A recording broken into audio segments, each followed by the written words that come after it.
With temperatures across the U.S. and around the globe setting record highs this week, William Brangham looks at what science tells us about where we could be headed. That's right, Judy. Last month was the hottest June on record, going back 139 years, according to NASA. And today, halfway into July, the National Weather Service forecasts potentially deadly temperatures throughout this weekend across much of the United States. This week, a study by the Union of Concerned Scientists warned that the number of extreme heat days could more than double by mid-century, just 30 years away, if we don't change how much of those heat-trapping gases we emit. For more on where we are and where we might be going, I'm joined by Astrid Caldas. She's a senior climate scientist at the Union of Concerned Scientists. Welcome. Thank you. The skeptics are going to say, look, it's summertime, of course it's hot. What can you say, what does the science say about this particular kind of a heat wave over this much of the U.S. and how it relates to climate change? Well, this particular heat wave is due to a meteorological phenomenon that happens in the atmosphere. So this can happen independently of climate change. However, this heat dome that's leading to this heat wave is trapping warmer air because, as we know, the last 18 years, all the years in this century have been record-breaking years in terms of warming. So the thermometer is going up, temperatures are going up, so the heat waves are likely going up also. And this trend of more heat waves, longer heat waves, hotter heat waves is what the climate models have always projected, right? This is what we are now seeing. That's correct. We are seeing more extreme heat days.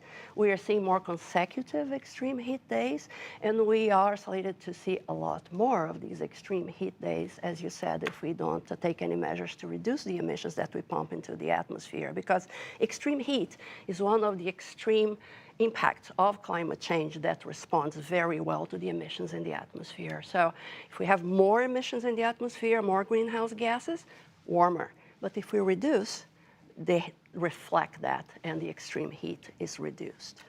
We know that cities are particularly vulnerable to heat waves. All that concrete and asphalt gets baked in the sun during the day, and then it emits that heat over the night, even when the sun is down. Right. And that's particularly dangerous for people. Are there things that cities can do from an infrastructure perspective to help protect people from these dangers? Well, the idea of green cities is not a new idea. You know, as much as you can reduce the amount of heat that is absorbed by those surfaces to be re-emitted at night, the better. And of course, planting trees is always a good thing. Increasing the amount of shade in cities, getting white roofs or green roofs, all this reduces the amount that is absorbed. But ultimately, in terms of particularly urban centers, infrastructure is going to be built better or adapted to be more resilient to the type of heat that we are expecting to see in the future.